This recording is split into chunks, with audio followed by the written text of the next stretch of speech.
ఖచ్చితంగా ప్రాణాలు తీసే ఒక భయంకరమైన యుద్ధవ్యూహం. ఒక్కసారి ఊహించుకోండి. దీనిలోకి ప్రవేశించడం చాలా సులభం, కాని ప్రాణాలతో బయటకు రావడం దాదాపు అసాధ్యం.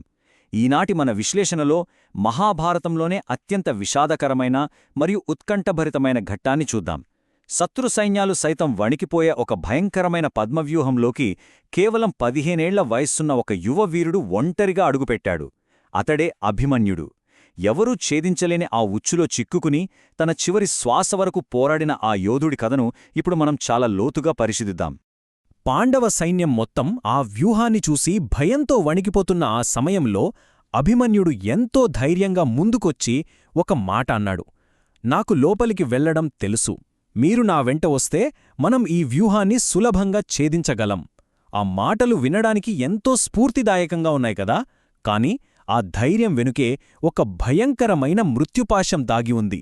అసలా ఉచ్చు ఏమిటో మనం తెలుసుకోవాలి. దేనికోసం మొదటి విభాగాన్ని చూద్దాం.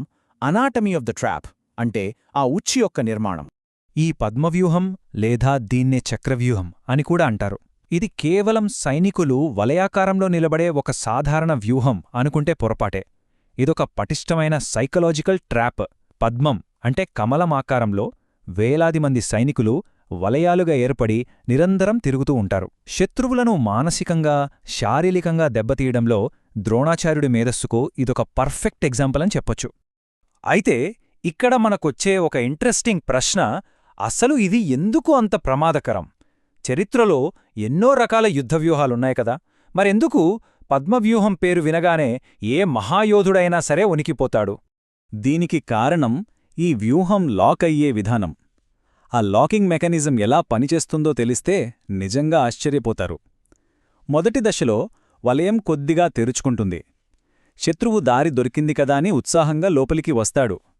కట్ చేస్తే రెండవ దశలో కనురెప్పపాటులో ఆ దారి వెనకవైపు మూసుకుపోతుంది. ఇక మూడవ దశలో తదుపరి వలయాలు ఆ యోధుణ్ణి ఉక్కిరిబిక్కిరి చేస్తూ మరింత లోపలికి లాగేస్తాయి. ఒకసారి లోపలికి వెళ్ళాక బయటకు రావడం లక్షరెట్లు కష్టం. ఈ వ్యూహం లోపల ప్రధానంగా 4 భయంకరమైన డేంజర్స్ ఉంటాయి. 1. కంటిన్యూస్గా మారిపోయే డైరెక్షన్స్. వలయాలు తిరుగుతూ ఉండటం వల్ల లోపలికి వెళ్తున్న వ్యక్తికి అసలు తను ఎటు వెళ్తున్నాడో అర్థం కాదు. 2. మిత్రుల నుండి పూర్తిగా ఐసోలేట్ అయిపోవటం. 3. విపరీతమైన మానసిక ఒత్తిడి. నలువైపుల నుంచి దాడులు జరుగుతాయి కాబట్టి. ఇక 4. ఎనర్జీ పూర్తిగా డ్రైన్ అయిపోవటం. ఒక్కో వలయాన్ని ఛేదిస్తూ వెళ్లేసరికి యోధుడి శక్తి పూర్తిగా ఆవిరైపోతుంది.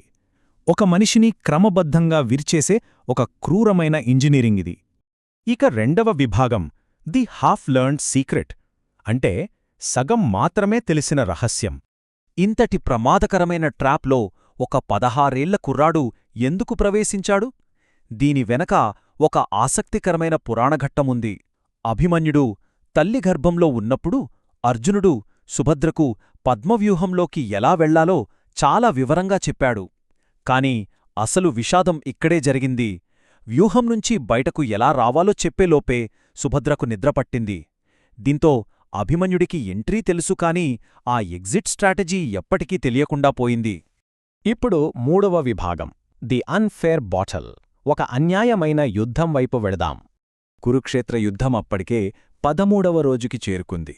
ద్రోణాచార్యుడు పద్మవ్యూహాన్ని ఏర్పాటు చేశాడు. పాండవులలో ఈ వ్యూహాన్ని బద్దలు కొట్టగల ఏకైక వీరుడు అర్జునుడు మాత్రమే. అందుకే కౌరవులు ఒక మాస్టర్ ప్లానేసి వ్యూహాత్మకంగా అర్జునుణ్ణి ప్రధాన యుద్ధభూమికి చాలా దూరంగా తీసుకెళ్లారు. అర్జునుడు లేడు. సైన్యం రక్షణ లేకుండా భయంతో వణికిపోతోంది. సరిగ్గా ఆ టైంలోనే సైన్యాన్ని కాపాడే బాధ్యత ఆ యువరాజు అభిమన్యుడి మీద పడింది. అభిమన్యుడి ప్లాన్ చాలా సింపుల్. తను వ్యూహాన్ని పగులకొట్టి ముందుకెళ్తే తన వెంటే భీముడు, యుధిష్ఠిరుడు లాంటివారు వచ్చేస్తారని అతను నమ్మాడు. కాని ఇక్కడే ఎవ్వరూ ఊహించని ద్రోహం జరిగింది. వ్యూహ ద్వారం దగ్గరే జయద్రథుడు మిగతా పాండవులను అడ్డుకున్నాడు. అతనికున్న ఒక వరం వల్ల పాండవులు ఎవ్వరూ అతన్ని దాటి వెళ్లలేకపోయారు. వాళ్ల కళ్ల ముందే ఆ ప్రవేశద్వారం మూసుకుపోయింది. ఇంకేముంది, ఆ భయంకరమైన పద్మవ్యూహంలో అభిమన్యుడు పూర్తిగా నిస్సహాయుడిగా ఒంటరివాడయ్యాడు. అసలు ఆ పద్మవ్యూహం లోపల ఎవరున్నారు? ద్రోణాచార్యుడు, కర్ణుడు, కృపాచార్యుడు, అశ్వత్థామ, దుర్యోధనుడు. అబ్బో, ఒకరికొకరు సాటిలేని మహామహులు. ఏ సైన్యమైనా వీరి పేరు వింటేనే గడగడలాడుతుంది. కాని ఆశ్చర్యకరంగా వీరంతా కలిసి ఆ ఒక్క యువకుణ్ణి చుట్టుముట్టారు. అభిమన్యుడి రథం ధ్వంసమైంది. చేతిలోని ఆయుధాలన్నీ విరిగిపోయాయి. అయినా సరే తెలుసా, ఆ సింహంలాంటి కుర్రాడు ఒక్క అడుగు కూడా వెనక్కి వేలేదు. ఈ ఘట్టంలో అత్యంత బాధాకరమైన విషయమేంటంటే యుద్ధ నియమాలను పూర్తిగా గాలికొదిలేయడం.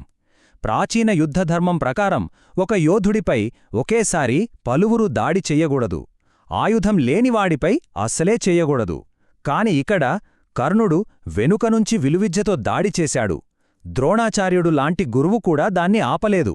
నిరాయుధుడైన అభిమన్యుడు చివరికి తన విరిగిన రథం చక్రాన్నే ఆయుధంగా పట్టుకుని ఆఖరి శ్వాస వరకు ఒంటరిగా పోరాడాడు. సాయంత్రం శిబిరానికి చేరుకున్న అర్జునుడికి ఈ అన్యాయం గురించి తెలిసినప్పుడు ఆ తండ్రి ఆవేదన అగ్నిపర్వతంలా బద్దలైంది. తీవ్రమైన కోపం, దుఃఖంతో అర్జునుడు ఒక భయంకరమైన ప్రతిజ్ఞ చేశాడు. రేపు సూర్యాస్తమయం లోపు నా కొడుకు చావుకు కారణమైన జైద్రథుడిని చంపకపోతే నేను అగ్నిలో ప్రవేశిస్తాను అన్నాడు. ఈ ఒక్క వాక్యం ఆ తర్వాత రోజు యుద్ధ స్వరూపాన్నే పూర్తిగా మార్చేసింది. ఇప్పుడు 4వ విభాగం చూద్దాం. ఎ మెటాఫార్ ఫర్ లైఫ్. అంటే మన జీవితానికిది ఒక గొప్ప ప్రతీక. ఈ స్టోరీ కేవలం ఒక్కప్పటి యుద్ధానికి మాత్రమే పరిమితం కాదు సుమా. పద్మవ్యూహమనేది జీవితంలో మనం నిత్యం ఎదుర్కొనే అనేక ఊచులకు ఒక పర్ఫెక్ట్ ఎగ్జాంపుల్. కొన్ని సమస్యలు, అలవాట్లలోకి మనం చాలా సులభంగా, ఉత్సాహంగా ప్రవేశిస్తాం. కాని ఒకసారి లోపలికి వెళ్ళాక మనం అందులో కూరుకుపోతాం. అక్కడి నుండి బయటపడటం దాదాపు అసాధ్యంగా మారుతుంది. ఆధునిక కాలంలో మన పద్మవ్యూహాలేమిటో తెలుసా? అవే మన కోపం, మన అహంకారం మరియు మన దురాశ. ఇవన్నీ మన మనస్సు సృష్టించే పద్మవ్యూహాలే. మనం ఈగో లేదా కోపమనే వలయంలోకి ప్రవేశిస్తే ఆ యుద్ధంలోలాగే మన వెనుకున్న ద్వారం మూసుకుపోతుంది. మనం ఇతరుల నుండి ఒంటరివాళ్లమైపోతాం, మానసికంగా కృంగిపోతాం, మన శక్తులన్నీ హరించుకుపోతాయి. ఈ ఆధునిక ఉచ్చుల్లోంచి బయటపడటం కూడా మనకొక నిరంతర యుద్ధం లాంటిదే. ముగింపుగా మీకొక లోతైన ప్రశ్న వదిలేస్తున్నాను. అసలు అభిమన్యుడు నిజమైన మహావీరుడా? విజయం ఖచ్చితంగా వస్తుందనే నమ్మకం లేకపోయినా, ప్రాణాలు పోతాయని తెలిసినా తాను నమ్మిన ధర్మం కోసం అత్యంత ధైర్యంగా ముందుకు వెళ్ళాడు. బహుశా అతనికి విజయం దక్కకపోయినా ఆఖరి వరకు పోరాడే ఆ స్ఫూర్తే నిజమైన వీరత్వం కావచ్చు కదా. మన జీవితాల్లో ఎదురయ్యే పద్మవ్యూహాలను మనం ఎలా ఎదుర్కొంటున్నామో ఒక్కసారి ఆలోచించండి. ఈ అద్భుతమైన కథలోని స్ఫూర్తి మనందరికీ ఎప్పటికీ నిలిచిపోతుంది.